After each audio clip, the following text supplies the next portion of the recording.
What's going on, everybody? Allison Salamoni here, your host for You've Never Seen It, right here on Flick and Reel. But today, instead of talking to you about movies I haven't seen, it is my turn to bring you my top 5 movies of 2022. Before we get into it, if you haven't yet, please hit that thumbs up, give this video a quick little like.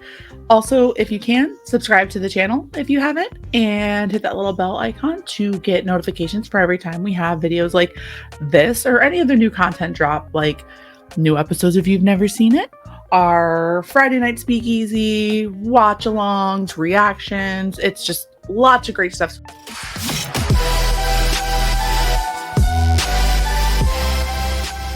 Number 5, we have the Todd Fields written and directed Tar, starring Cate Blanchett. This film is just magnificent.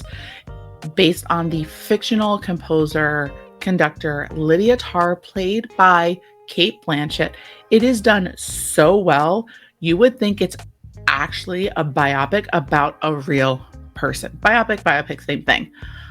But you would think that the character is actually a real person following her rise and then subsequent fall from grace from the tip-top point of her composer career. The dialogue itself and the suspense of waiting for that other shoe to drop had me on the edge of my seat the entire time. And it's no wonder that Blanchett is on the top of most people's lists when it comes to these Best Actress nods for everything. Number 4, we have The Banshees of Inisherin. This is the 4th directorial film from Martin McDonagh, and we are getting Colin Farrell and Brendan Gleeson teaming up again, and now we've added Barry Keogh to the mix, and he is just chef's kiss. Set in 1920s Ireland, this dark comedy has incredible performances from Farrell and Gleeson, of course, but it's Keogh that's the real standout in my mind. It starts as what seems to be a simple impasse of friendship where Gleeson's Colm just doesn't want to be friends with Farrell's character Podrick anymore, and then it escalates very, very quickly. The music in this is beautiful, the writing is impeccable, and if you didn't get a chance to catch it in theaters, you can watch it right now. It's streaming on HBO Max, so go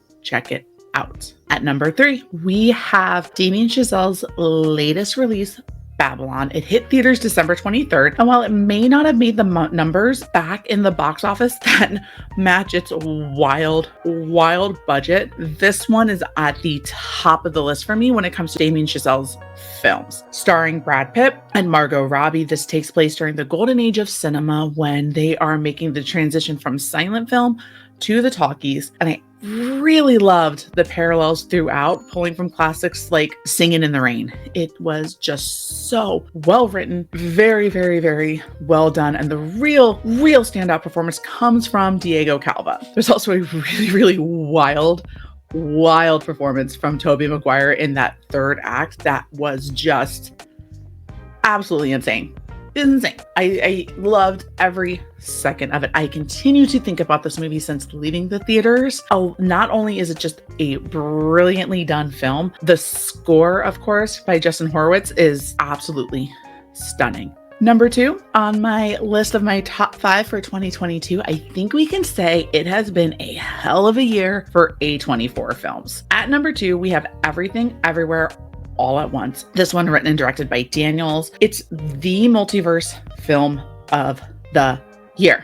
You have Michelle Yeoh, who is just badass and amazing in this. You get some great Jamie Lee Curtis. Stephanie Sue is just, beautiful and incredible. But what was really exciting is seeing the return of Ke Huy Quan, who we saw in films like Goonies and Indiana Jones and the Temple of Doom. And the story behind his return to the big screen being because he saw Crazy Rich Asians is just incredible. So it was so great to see him again. And this film, I just keep my fingers crossed since it came out very early on in 2022. I'm hoping it continues to get a lot of buzz when it comes to award season, especially for Yeoh and Kwan throughout. And so before we get to number 1, I want to go through a few honorable mentions that are on my list in no particular order, but here we have my 6 through 10 of my top films of 2022. The Outfit, starring Mark Rylance and Zoe Deutsch, ties Ty West's Pearl, the prequel to, I gotta give some homage to Viola Davis, the Woman King, and her badass performance, Kevin Smith's Clerks 3. I have to bring up the semi-autobiographical film from Steven Spielberg, The Fabelmans. So those are my honorable mentions. I think it's time to get into number one. To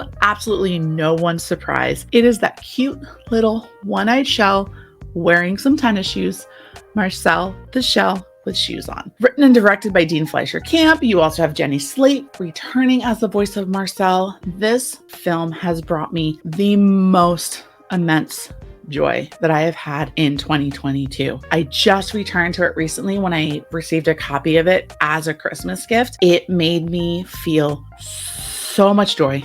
I was so happy watching it. The tears from start to finish when I saw it in theaters were right there again. Tears of joy, tears of sadness. The one-liners that come in with Marcel, like, do you know why I smile a lot? 'Cause it's worth it. It's just absolute perfection in a film. It is my feel-good movie when I need a good cry, when I need to be cheered up. This is the one that I will be going to time and time again. So there it is, guys. My top 5 flicks and some honorable mentions of 2022. Please keep an eye out on this channel as you will be seeing every host tell you what their favorite movies were of 2022. And go ahead and please leave a comment. Let me know your thoughts on my top 5. Let us know your thoughts on other people's on the other hosts' top 5. And of course, what are your top 5? And with that, my friends, I will see you around.